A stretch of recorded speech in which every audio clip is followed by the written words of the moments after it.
दोस्तों, भारतीय राष्ट्रीय आंदोलन के चौथे सीरीज में आज आप सभी का स्वागत है। दोस्तों, इस सीरीज में आज हम बात करने वाले हैं उग्रवादी चरण की। हमने बात करी थी कि हम लोग भारतीय राष्ट्रीय आंदोलन को 3 चरण में पढ़ने वाले हैं, उग्रवादी चरण, उदारवादी चरण और गांधी युग।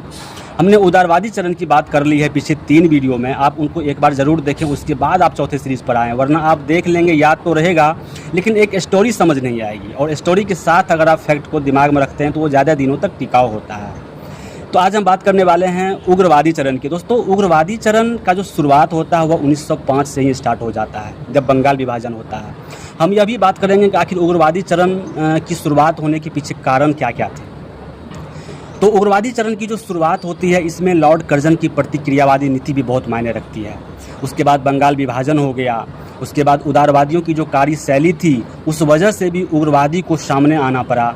उसके बाद जो अंतर्राष्ट्रीय घटनाओं का प्रभाव था, यह भी कहीं न कहीं उग्रवादी चरण को जन्म देने का काम करते हैं। कहते हैं दोस्तों कि 19वीं शताब्दी के अंत में और 20वीं शताब्दी के प्रारंभ में कांग्रेस के अंदर एक ऐसे युवा वर्ग का जन्म हुआ जिसको उदारवादी नेताओं के कार्यशैली, कार्य पद्धति इनको बिल्कुल पसंद नहीं आई। ये उनकी कार्यशैली, कार्य पद्धति को भिक्षावृत्ति की संज्ञा देते हैं और कहते हैं इस प्रकार प्रार्थना पत्र लिखने से कुछ नहीं होगा, हमें अपने अधिकारों के लिए लड़ना होगा। और उन अधिकारों से लड़ने के लिए इन्होंने 4 चीज़ों को अपना हथियार बनाते हैं। दोस्तों, स्वराज, स्वदेशी, बहिष्कार और सत्याग्रह, याद रखेंगे ये चीज़।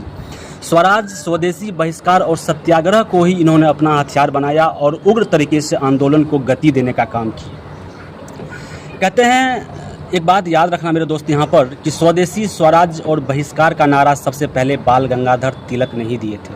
और तिलक ने यहाँ पर एक स्टेटमेंट देकर के क्लियर किए थे कि हमारा राष्ट्र एक वृक्ष के समान है और स्वराज इनकी तना है और स्वदेशी और बहिष्कार इनकी शाखाएँ हैं। दोस्तों, भारतीय राष्ट्रीय कांग्रेस के प्रति कुछ नेताओं का स्टेटमेंट बहुत मायने रखता है। हम 4-5 नेताओं के स्टेटमेंट की चर्चा करेंगे, आप इनको ध्यान में रखेंगे। जैसे बाल गंगाधर तिलक ने कांग्रेस के आंदोलन को राजनीतिक भिक्षावृत्ति की संज्ञा देते हैं और कहते हैं कि इस प्रकार वर्ष में एक बार मेढक की तरह टर्राने से कुछ नहीं होगा। इन्होंने कांग्रेस को चापलूसों का संगठन बताया और कांग्रेस के अधिवेशन को छुट्टियों का मनोरंजन कह के पुकारा। वहीं लाला लाजपत राय की अगर बात करते हैं तो यह कांग्रेस को शिक्षित भारतीयों का समूह बताते हैं। वहीं बिपिन चंद्र पाल कांग्रेस को याचना संस्था कह करके बुलाते हैं। अगर अरविंद घोष की बात करें, अरविंद घोष ने दोस्तों कांग्रेस की तुलना पानी में बुलबुलों के साथ खेलने से किया है। वही अश्वनी कुमार दत्त की अगर बात करते हैं तो अश्वनी कुमार दत्त ने कांग्रेस को 3 दिनों का तमाशा कह करके पुकारा। मिलते हैं नेक्स्ट सीरीज में, फिलहाल आप सभी को जय हिंद।